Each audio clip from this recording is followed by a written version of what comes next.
நீங்க இந்த புதிய ஏற்பாடுல படிக்கும் போது ஹல்லேலூயா, when you read 2 Corinthians 12 12ஆம் அதிகாரம் 9-10 வசனத்தை நீங்க படிப்பீங்கன்னா அதுல கர்த்தர் again he will describe something, ஒரு ஆழமான சத்தியம், ஒரு அற்புதமான காரியத்தை நமக்கு எழுதி வச்சிருப்பாது. எத்தனை பேருக்கு புரியுதோ எனக்கு தெரியாது.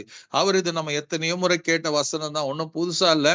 ஆனா அந்த இடத்துல பவுலுக்கு ஆண்டவராக இயேசு கிறிஸ்து ஒரு ஆன்சர் பண்ணுகிறதை நாம் பார்க்கலாம். அவர் என்ன பண்றாருங்க, அவர் சரீரத்துல ஒரு முள் கொடுக்கப்பட்டு இருக்கிறதுக்காக 3 முறை அவர் ஜெபம் பண்ணாராம். 8ஆம் வசனம், அதை என்னை விட்டு நீங்கும்படிக்கு நான் 3 தரம் கர்த்தரிடத்துல வேண்டிக் கொண்டேன். அதற்கு பவுல் எழுதுறார், அதற்கு அவர் யாருங்க, கர்த்தர் என் கிருபை உனக்கு போதும், பலவீனத்தில் என் பலம் பூரணமாய் விளங்கும் என்றார். ஆமென். When Paul was praying for something, ஒரு முக்கியமான காரியத்துக்காக தன் ஊழியத்துல உச்சத்துல இருக்கிறார், he is just traveling, நிறைய இதன் வழியா பாடுகள் வருது. அப்போ பவுலுடைய நியாயமான ஒரு ஜெபம். இன்னைக்கு நாம கூட சில கஷ்டங்கள் போராட்டங்கள் வரும்போது we pray and we expect from God, ஒரு அற்புதத்துக்காக நாம் எதிர்பார்க்கிறோம். அதுல எதிர்பார்க்கிறதுல எந்த தவறும் கிடையாது. we have to live in an expectation. நிச்சயமாக நாம ஒரு எதிர்பார்ப்போடு தான் நம்ம வாழ வேண்டிய, because the Bible scripture says தேவன் என்ன பண்ணுவாருங்க, அந்தந்த காலத்துல அந்தந்த நேரத்துல அவர் நேர்த்தியாய் செய்கிற காரியம். ஆமென். நீங்க வேதம் முழுக்க பார்க்கும்போது, இந்த புதிய ஏற்பாடெல்லாம் பார்க்கும்போது ஜீசஸ் என்ன பண்ணாருங்க, அவர் வியாதி உள்ளவர்களை குணமாக்கினார், மரித்தவனை உயிரோடு எழுப்பினார், குருடனுக்கு கண்களை திறந்தார், குஷ்டரோகியை குணமாக்கினார். இப்படி he went on. அப்போஸ்தலர் 10:38 படி நன்மை செய்கிறவராய் அவர் சுற்றி திரிந்தார் என்று நமக்கு வேதம் சொல்லுகிறது.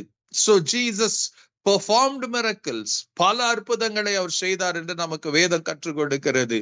So அப்படியாப்பட்ட இருக்கும்போது பவுல் ஜெபிக்கிறாரா, எனக்கு இந்த பிரச்சனை இருக்குது, என்னை சுகப்படுத்துங்க. But the answer from God was totally different. ஆமென். என்ன சொல்றாருங்க, என் கிருபை, அதற்கு அவர் சொன்னாரா, என் கிருபை உனக்கு போதும், பலவீனத்தில் என் பலம் பூரணமாய் விளங்கும் என்றார். ஆகையால் see, என்னன்னா Paul understood when God spoke to him. ஆமென். அவர் தேவன் சுகப்படுத்தாம என் கிருபை உனக்கு போதும் சொன்ன போதே பவுலுக்கு புரிஞ்சு போச்சுங்க. So what God was telling Paul was, அப்பா இந்த வியாதியை காட்டிலும் I am giving you something more excellent, more glorious. இந்த வியாதி உன் சரீரத்தில் இருக்குது எனக்கு தெரியும், நீ ஹீல் பண்ணன்னு கேட்டுறது தெரியும். பட் தேவன் என்ன சொல்றாங்க, அது ஒரு பக்கம் இருந்துட்டு போகட்டும், but I am going to give you something greater than that, more powerful then that, more awesome that. அதை பவுல் புரிஞ்சுக்கிட்டதுனால அவர் என்ன சொல்றாருங்க, ஆகையால் கிறிஸ்துவின் வல்லமை என் மேல் தங்கும்படி என் பலவீனங்களை குறித்து நான் மிகவும் சந்தோஷமாய் மேன்மை பாராட்டு. இதுவரைக்கும் அவர் சொன்னார், ஆண்டவரே என்னை சுகப்படுத்த வீக்கா இருக்கிறேன், நான் சோர்ந்து பார். But now when he understood the words of God, இன்னைக்கு நமக்கு தான் ஒரு the thing is that many a times we study எல்லாம் தெரியும், but we don't understand why God has put those words in the scriptures. இங்க அவர் சொல்றாரு, பவுல் சொல்லும் போது அவர் கேட்கிறாரு, கேட்ட பிறகு the answer from Paul அதையும் எழுதுறாரு, நான் கேட்டேங்க, ஆண்டவர் இப்படி எனக்கு பதில் கொடுத்துட்டாரு, பவுலே உன் பலவீனத்துல என் பலம் பூரணமாய் விளங்கும். அவ்வளவுதான், என் கிருபை உனக்கு போதும், உன் பலவீனத்துல என் பலன் இருக்கும்பா. My strength will be there, my power will be there. Hallelujah. என்னோட வல்லமை இருக்கிறது போதும் பவுலே. When Paul understood that secret, the plan of God, அவர் அடுத்து சொல்றாரு, okay God, என்ன பண்றேன், I never understood this, now I know, நீங்க உங்களோட திட்டம் எனக்கு தெரியுது. சோ அவர் சொல்வாரு, ஆண்டவரே என்ன எனக்கு போதும், ஆண்டவரே I just say thank you Lord. இப்ப அவர் சொல்றாரு, ஹல்லேலூயா, ஆகையால் கிறிஸ்துவின் வல்லமை என் மேல் தங்கும்படி. அவர் சொல் பலவீனத்தில் நடுவுல he saw the power of God, he saw the glory of God, he saw the might of God. இதெல்லாம் பவுல் மேல வருகிறதை பார்த்து அவர் சொல்றாரு, I am rejoicing it. இன்னைக்கு எத்தனை பேர் நம்ம பலவீனங்களை ரிஜாய்ஸ் பண்றோம்? We don't rejoice. ஆனா பவுல் ரிஜாய்ஸ் பண்றாரு. பிகாஸ் அவருடைய பலவீனமா இருக்கிற நேரத்துல he saw God's power moving. அவருடைய வல்லமையும் அவருடைய கிருபையும் அவருடைய மகிமையும் அவருடைய வாழ்க்கையில ஊடுருவி பாயிறத பார்க்கும் போது அவர் சொல்றாரு, now I am rejoicing. சொல்றாரு, என் பலவீனங்களை குறித்து நான் மிகவும் சந்தோஷமாய் மேன்மை பாராட்டுவேன். அந்தபடி நான் பலவீனமாய் இருக்கும் போது பலமுள்ளவனாய் இருக்கிறேன். அவர் சொல்றார், when I am in the weakest point, அவர் சொல்றார், I am very powerful, very strong. ஆகையால் கிறிஸ்துவின் நிமித்தம் எனக்கு வரும் பலவீனங்களிலும் நிந்தைகளிலும் நெருக்கங்களிலும் துன்பங்களிலும் இடுக்கண்களிலும் நான் பிரியப்படுகிறேன். ஆமென். அவர் என்ன சொல்றாருங்க? ஹalleluya. I am content with weaknesses. I am content. I am satisfied.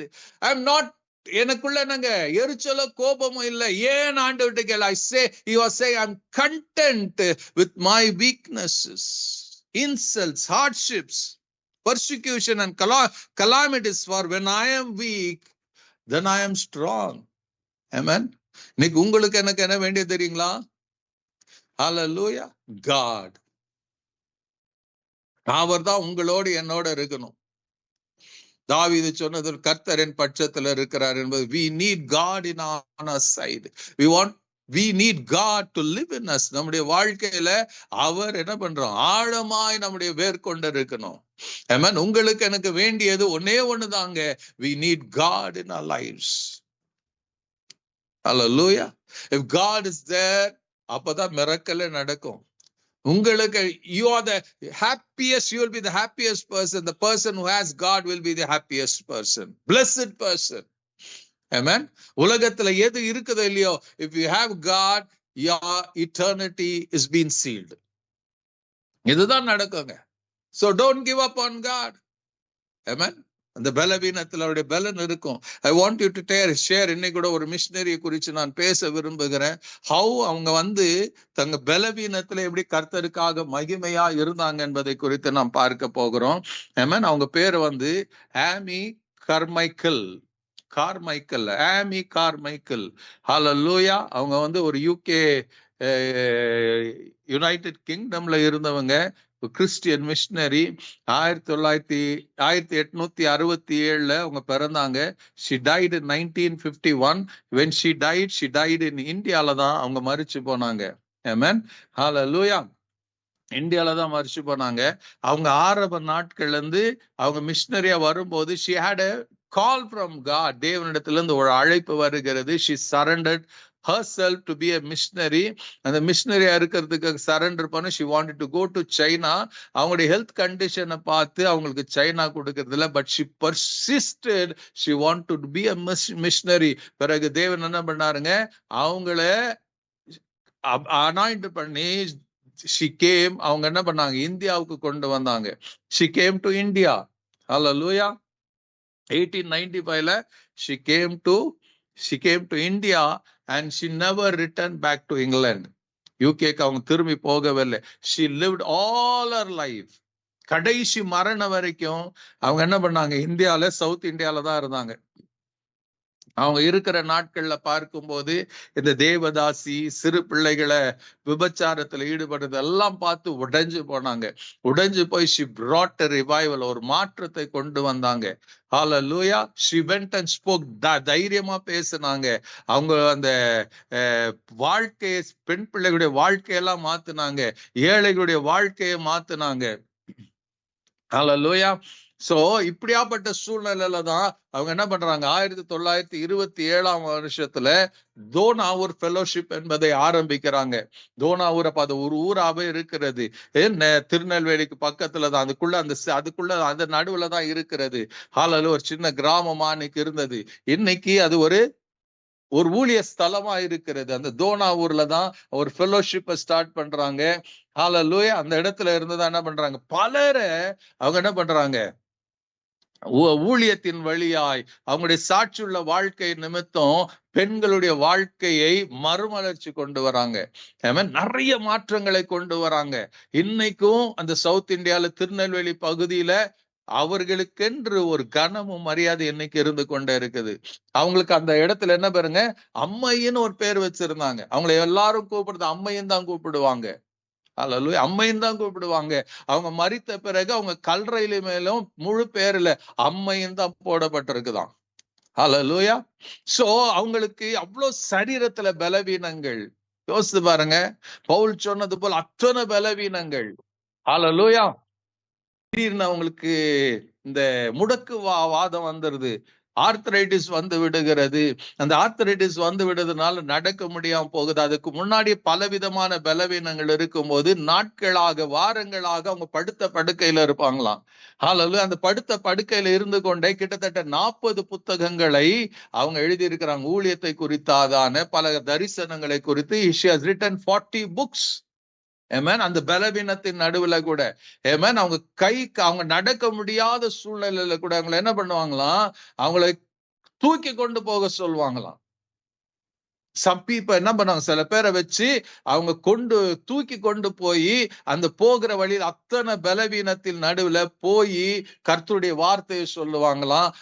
அந்த இன்ஸ்பைட் ஆஃப் அந்த ஆர்த்தரைட்டிஸ் அந்த இதனால கீழே விழுந்து பயங்கரமா அடிபட்ட போது கூட she never got discouraged. அவங்க சோர்ந்து போகல.